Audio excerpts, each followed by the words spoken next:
What if the border between the United States and Canada wasn't just a line on a map, but a series of secret deals, hidden negotiations, and backroom compromises that shaped two nations forever? We often think of that border as calm, peaceful, and fixed, but behind the curtain of diplomacy lies a history of deceit, fear, and quiet power plays that could have changed North America as we know it. These are the secret treaties that divided America and Canada, and nearly tore them apart. The story begins long before there was even a Canada. Back in the late 1700s, when Britain still ruled the Northern Territories, the newly independent United States wanted more land, specifically the land north of the Great Lakes. In 1783, the Treaty of Paris officially ended the American Revolution, but buried in its text were vague and confusing descriptions of the border. Lines described from the northwest angle of Nova Scotia to the Highlands were so unclear that no one actually knew where they were. It wasn't just bad cartography, it was intentional ambiguity. Both sides wanted to keep their options open. The confusion led to decades of tension and quiet manipulation. By the early 1800s, that vague border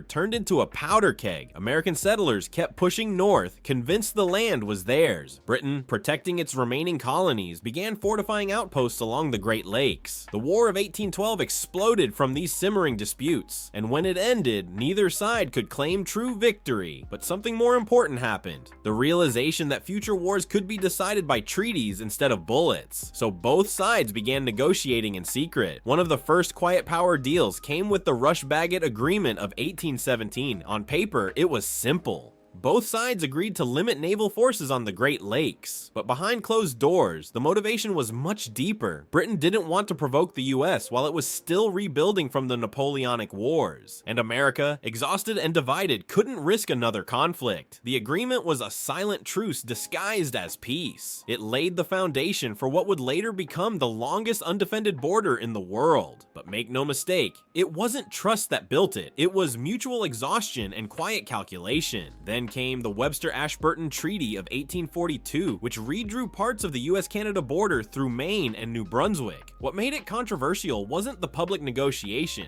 it was what wasn't said. The treaty secretly exchanged territory to give the British a better military route from Halifax to Quebec. In return, America secured land valuable for logging and trade. Both sides claimed victory in public, but privately, diplomats on both ends were accused of betrayal. Newspapers called it the Great Giveaway, and though the guns were silent, the bitterness lingered on for decades. But the real shadow deal came with the Oregon Treaty of 1846. For years, Americans chanted 54-40 or fight, demanding control of all the land up to Alaska. Britain, meanwhile, wanted to keep its lucrative fur trade network intact. Publicly, the two nations were ready for war. Secretly, they struck a deal, drawing the line at the 49th parallel. The shocking part wasn't the border itself, but what followed. Thousands of indigenous communities were suddenly divided, their land split in two by an invisible European compromise. The US and Britain avoided bloodshed, but they did it by slicing through centuries of native territory, a wound that still hasn't fully healed. When Canada became its own confederation in 1867, the border question wasn't over. It just shifted. The US had just finished its civil war, and rumors spread that the Union Army might turn north next. Britain feared it couldn't protect Canada anymore, so it quietly encouraged Canadian independence as a defensive measure. The so-called Treaty of Confederation wasn't just about forming a country, it was about keeping the United States at bay. Canada was born in part as a diplomatic firewall, a buffer zone to stop American expansion. But in the late 1800s, a new secret conversation began. As the US pushed westward and gold was discovered in Alaska and the Yukon, both nations scrambled to claim the riches of the North. The 1898 Alaska boundary dispute became one of the most heated standoffs in North American history. Publicly, it was handled through committees and commissions. Privately, American and British negotiators traded favors and influence behind closed doors. The final decision, which gave most disputed territory to the US, enraged Canadians. It was seen as a betrayal by Britain, proof that London still valued Washington more than Ottawa. That quiet resentment sparked Canada's push for full diplomatic independence decades later. Then came the early 20th century, a time of booming industry, smuggling, and prohibition. Borders became business. When alcohol was banned in the United States, States, Canada suddenly became a bootlegger's paradise. Entire towns along the border thrived off secret trade. But what most people didn't know was that there were actual unspoken agreements between local American and Canadian officials to look the other way. These weren't treaties written on paper. They were handshakes, whispers, and favors. Law enforcement knew that keeping trade alive mattered more than enforcing moral law. The border was less a line of division and more a river of profit. World War II brought another layer of hidden cooperation. While officially neutral before 1941, America quietly used Canadian territory to train pilots and stockpile weapons long before joining the war. The Ogdensburg Agreement of 1940, signed in secret between Roosevelt and Mackenzie King, created a joint defense board without ever going through Parliament or Congress. It marked the birth of modern US-Canada military cooperation, one built not on publicity, but secrecy. From that moment on, the two nations' defenses were quietly merged. NORAD, radar systems, and nuclear collaboration all stemmed from this covert pact. But perhaps the most unsettling secret deals came during the Cold War. As tensions with the Soviet Union escalated, both Canada and the US made silent arrangements about nuclear weapon deployment. In 1958, a secret understanding allowed American nuclear weapons to be stationed on Canadian soil, even though the Canadian public had no idea. The irony, Canada had positioned itself as a peacekeeping nation, yet behind the scenes, it was part of the nuclear club. When the news eventually leaked, outrage followed, and the government scrambled to rewrite history. In the 1980s and 1990s, the treaties turned economic. The Free Trade Agreement and later NAFTA promised open borders for commerce. But within those thousands of pages were side clauses that quietly favored corporate interests and resource control.